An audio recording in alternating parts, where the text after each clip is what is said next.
देखिए, मैं आज बहुत तकलीफ से खड़ा हूँ। ये आज देश की जो हालत है, ऐसा कभी देखा नहीं गया। मैं ज़्यादा स्कैम का चर्चा नहीं करता, लेकिन 12 लाख करोड़ का हमारा बजट है। 5,50,000 करोड़ ये आपका जो बिल है, ये सच सकता था, बेहतर बन सकता था, लेकिन एक भी स्कैम को आपने CWG कॉमनवेल्थ को पकड़ा, लेकिन सिर्फ उसकी पूंछ पकड़ी, बाकी सारा हाथी निकाल दिया। मैं आपसे कहना चाहता हूं कि जो हालात है देश की दुखदाई है, तकलीफदेह है, और ये सदन नहीं चल रहा, अपनी भावनाएं पूरे विस्तार से नहीं रख पा रहे हैं।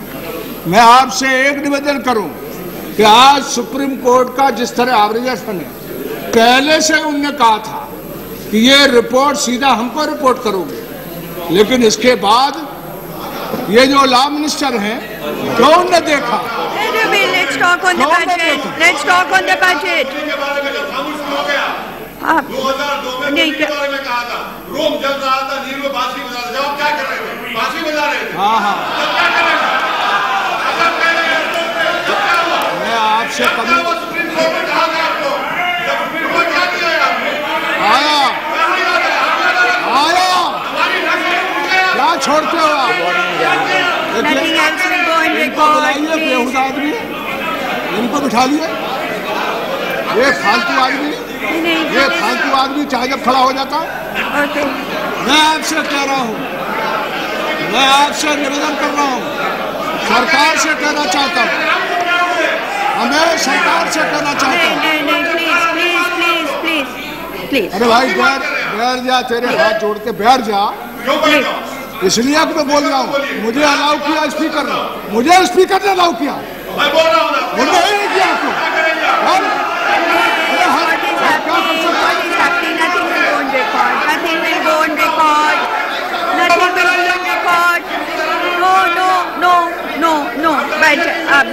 बैठ जाइए, आप बोलिए। हाँ, बोलिए। कह रहा हूँ, मैं किसी माननीय सदस्य को एक बात भी नहीं बोला।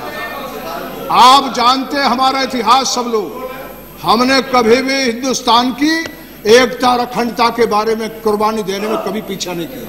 मैं इतना ही कहना चाहता हूं, देश बहुत कष्ट में है, तकलीफ में है, सरकार को खड़ा होना चाहिए। आपके यहाँ जो लोगों के नाम हैं इस स्कैम में, मैं कहता हूं अदालत क्यों कार्रवाई करेगी? आपकी पार्टी पहले उन पर कार्रवाई करती, और जब कार्रवाई करती और यदि वो निष्पक्ष निकलते, निर्दोष निकलते, छूट जाते, हमको संतोष होता। कहीं न कहीं देश को ये पता लगना चाहिए कि हम लोग यहाँ यानी किसी तरह के देश के साथ अमानत में खयानत नहीं होने देंगे। ये आपका पहले काम है, ये आपका फर्ज है, हमारा फर्ज नहीं है। हम तो बेचैन हैं, हम तो जबान भर चलाते हैं। दुनिया तो आपके हाथ में, देश आपके हाथ में, यहाँ वहाँ से पता ही नहीं चलता। चीन वाला मामला हो, चाहे कोई और मामला हो, आपका जो फाइनेंस बिल है, हम जानते हैं कि इसको पास कराना, देश को हम संकट में नहीं डालना चाहते, संविधान को पूरा करना है, और मैं आपके आदेश के अनुसार ज्यादा इसमें नहीं बोलना चाहता, लेकिन सरकार को मैं कहना चाहता हूँ, खड़े हो और इस देश में जो तकलीफ है उसको मिटाओ। आप खुद अलग हो सकते हो, जा सकते हो, लेकिन देश नहीं रहेगा। लेकिन कभी न कभी फर्ज के लिए खड़ा होना पड़ता है। आप फर्ज निभाते नहीं हो, सुप्रीम कोर्ट रोज कह देता है। इतनी बुरी हालत हमारी कभी नहीं थी। ये जो सारे स्कैम हैं, इनके बारे में एक भी आपने कोई ठीक और ठोस कदम उठाया अभी आप लोगों ने उठाया। मैं इन्हीं बातों के साथ बोलूंगा, मैं बोल करके बहुत तकलीफ में यहाँ से बात आउट कर रहा हूँ, नहीं तो ये डिबेट होना चाहिए। मैडम